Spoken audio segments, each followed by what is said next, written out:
that everything would be fine in the morning.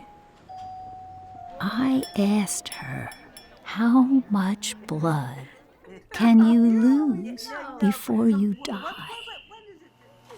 The doctor told me to go back to bed.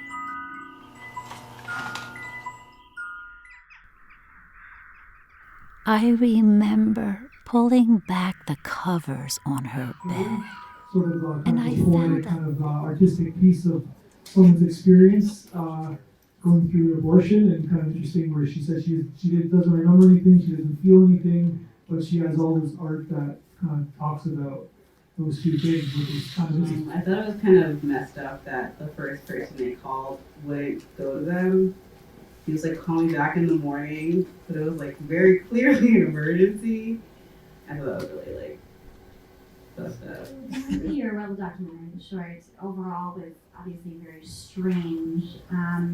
But the thing that kind of caught me was that, yes, it was very unique to show these emotional pieces of her story with small objects and moving paintings, but overall, what kind of was disappointing between comparing this to the other ones is that I got lost in the actual message versus they just told the story and kind of didn't get back to the point of why they told the story, or do you know what I mean? There was just no drawn feeling from it. That's the one thing that I didn't like. I had the same feeling that I was a little lost, but for about 30 seconds in the beginning when she said that in 1969 we were told, and that you go to England, or was it London?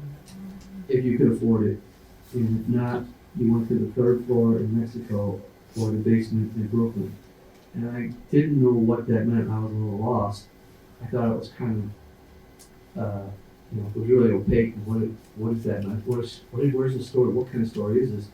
But when she said, she knew, I was feeling it, and then when she said, you really know it's bad when you can smell the blood.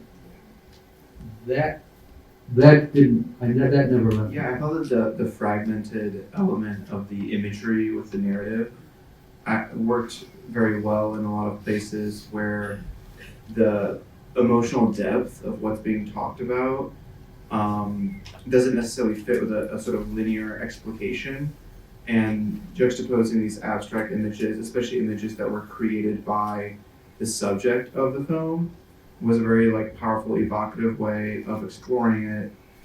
I wondered about the choice to have it narrated by a voice that wasn't her own.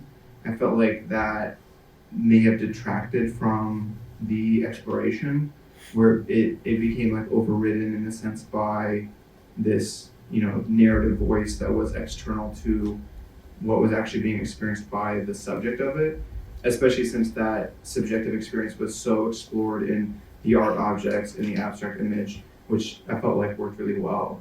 I think the message is the whole film, it's very poetic, and it's talking about something that is rarely talked about, and it's talking in fragments and in the nausea of the blood and how you get numb.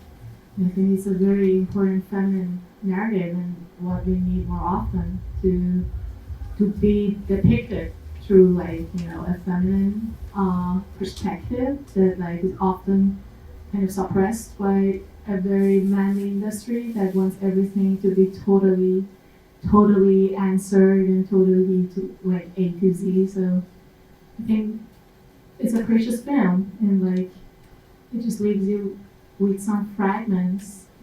It's participatory. It's asking you to think about all those blood experiences that you might have had, and also I think it's still relevant when we talk about abortion, and when we think about Alabama and all the things that is happening. So we might think that okay, it's long time ago, but it's still a relevant subject, and it's important. It's not necessarily a narrative.